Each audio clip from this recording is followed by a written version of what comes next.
मोनसे blog video लाबोनो थाखाय गोसो जादों। नोंथांमोना नैबे भिडिअखौ नायलांदो। ओमफ्राय बेलासि मुगानि साफ्रोमखौबो बरायग्रोबाय। ओमफ्राय दायो माने भिडिअआ बेनो जाहैबाय माने बोसोरारि जथुमा 97 टाइम्स एनुअल कनफारेन्स बेयो जानो थांगासिनो दङ। 97 टाइम्स जानो गोनां एनुअल कनफारेन्स BBCA टुक्राझार मिशनावहाय जागोन। बे बार्षिक सभा बोसोरारि जथुमा सभाया नोंथांमोना नैबे सभायावहाय लैहोर लैहोर फैनानैहाय बाहागो लाफैनो हागोन आरो इसोरनिफ्राय बोर लानो हागोन।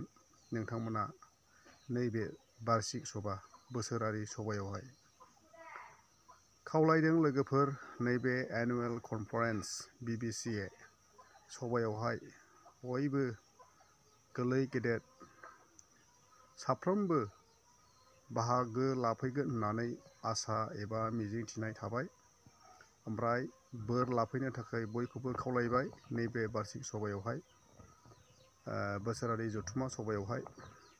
बे सभाया जाहैबाय माने 97 टाइम्स देग्लायजों खुंजासिगोन आरो बे बोसोरारि जथुमा सभाया। बे सभाया 9-10-11 बे सभाया जागोन आरो फेब्रुवारिनि 9-10-11 बे सभाया जागोन आरो।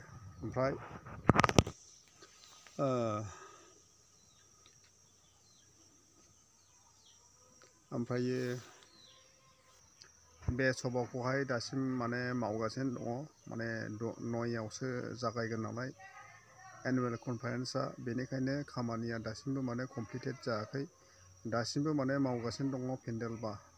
पेन्डेलखौहाय माने बानायनाय ओमफ्राय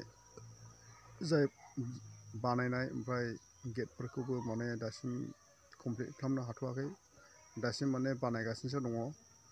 ओमफ्राय माने जायफोरनाखि गोजान नोंथांमोना फैनानैहाय थाफैनो हागोन बादाय लुनानैहाय। ओमफ्राय गोजानफ्राथ' बिदिनो ओरै क'क्राझार गुबुन गुबुन जायगानि गोजान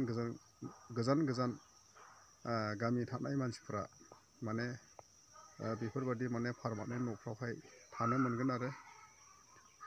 बेनिखायनो नोंथांमोन साफ्रोमखौबो फैनानैहाय नैबे सभायावहाय बाहागो लाफैनो आरो बोरखौ लानो थाखाय खावलायनाय थाबाय। ओमफ्राय दायो माने नायलांदो अब्ला भिडिअखौ।